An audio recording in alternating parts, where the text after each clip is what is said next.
नमस्कार। आज का मेरा टॉपिक है 1910 ईस्वी का भूमकाल आंदोलन। कल हमने देखा था मुरिया विद्रोह, उसी का अगला पाठ है।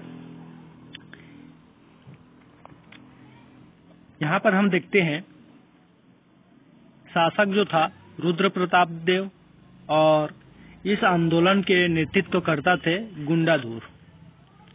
और इस आंदोलन के उद्देश्य स्थानीय जनता की उपेक्षा, शोषण, वनों के उपयोग एवं शराब बनाने पर प्रतिबंध का विरोध। शुरुआत पुष्पाल बाजार से 2 फरवरी 1910। यहाँ पे लिखा हुआ है 2 फरवरी 1910, लेकिन यह 1 फरवरी से ही प्रारंभ हो गया था समूचे बस्तर क्षेत्र में। 2 फरवरी से पुष्पाल बाजार से लूट चालू हुआ और इस आंदोलन का या इस विद्रोह का प्रतीक चिन्ह था लाल मिर्च और आम की टहनियां। और मुखबिर थे सोनू मांझी, दमनकर्ता कैप्टन गेयर।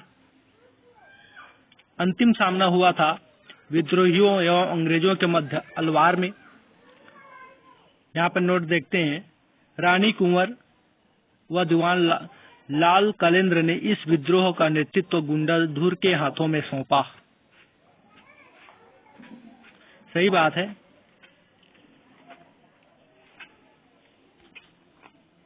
उन्नीस 10 ईस्वी की क्रांति का नेता बनाया गया था गुंडाधुर को, और लाल कलेंद्र सिंह ने ही इस क्रांति का नेता के रूप में उसको चुना और संचालन के लिए आगे बढ़ाया। वैसे इस आंदोलन का भूमक अथवा भूमकाल जो नाम पड़ा, उसका शाब्दिक अर्थ जान लेते हैं। इसका शाब्दिक अर्थ है भूमि का कंपन, अर्थात उलट पुलट। नाम से ही स्पष्ट हो रहा है कि यह आंदोलन पूर्णतः परिवर्तनकारी था। इस आंदोलन के बाद पूर्णतः परिवर्तन हो चुका था या हुआ, लेकिन इस आंदोलन में ही विद्रोहियों ने कई प्रकार के कारण भी देखने को मिलता है, लेकिन इसमें नारा दिया था बस्तर वासियों का है। अब हम देखते हैं कि इस आंदोलन के कारण क्या क्या रहे। तो कारण में पहला आता है आपका लाल कालेंद्र सिंह और राजमाता स्वर्ण कुंवर देवी की उपेक्षा। दूसरा, वन उपज का सही मूल्य न देना। तीसरा, स्थानीय प्रशासन की बुराइयां।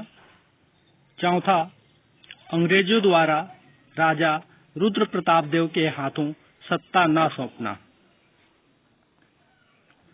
पांचवा, बस्तर के वनों को सुरक्षित वन घोषित करना। छठवां, राजवंश से दीवान न बनाना। सातवां, लगान में वृद्धि करना और ठेकेदारी प्रथा को जारी रखना। आठवां, नई शिक्षा नीति। नौवां, आदिवासियों को कम मजदूरी देना। 10वां, घरेलू मंदिरा पर पाबंदी। 11वां, बस्तर में बाहरी लोगों को आने पर प्रतिबंध, क्योंकि आदिवासियों का वहां शोषण ज्यादा होता था बाहरी लोगों के द्वारा, इसलिए उस पर प्रतिबंध लगाना। आदिवासियों को गुलाम समझना। 13वां नंबर है पुलिस कर्मचारियों के अत्याचार। अगला, अधिकारियों, कर्मचारियों और शिक्षकों द्वारा आदिवासियों से मुफ्त में मुर्गा, शुद्ध घी और जंगली उपज प्राप्त करना। 15 बेगारी प्रथा। 16 ईसाई मिशनरियों द्वारा आदिवासियों को धर्म परिवर्तन के लिए बाध्य करना। यह आंदोलन कई चरणों से होकर गुजरा है, जिसमें हम देखते हैं अक्टूबर 1909 की बात है, जिसमें दशहरे का दिन था। राजमाता स्वर्ण कुंवर ने लाल कालेंद्र सिंह की उपस्थिति में ताड़ोकी में आदिवासियों को अंग्रेजों के विरुद्ध विद्रोह करने के लिए प्रेरित किया और वहां पर गुप्त सम्मेलन हुआ। 1 फरवरी 1910 समूचे बस्तर में आंदोलन प्रारंभ हुआ। 2 फरवरी 1910 को पुष्पाल बाजार में लूट हुआ। 4 फरवरी कुकानार बाजार में 2 भाइयों बुंटू सोमनाथ दोनों ने एक व्यापारी की हत्या कर दी। 5 मार्च 1910 करंजी बाजार को लूटा। 7 फरवरी 1910 गीदम में गुप्त सभा आयोजित कर मुरिया राज की घोषणा किया और जस्ट उसके बाद बारसूर, कोंटा, कुटरू, कुआकुंडा आदि स्थानों पर आक्रमण किया विद्रोहियों ने। 16 फरवरी 1910 को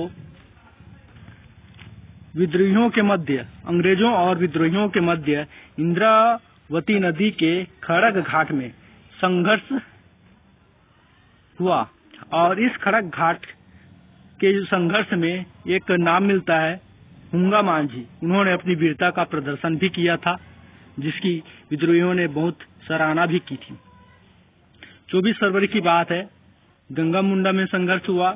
फिर 25 फरवरी डाक नगर में गुंडाधुर के नेतृत्व में अंग्रेजों के साथ संघर्ष हुआ।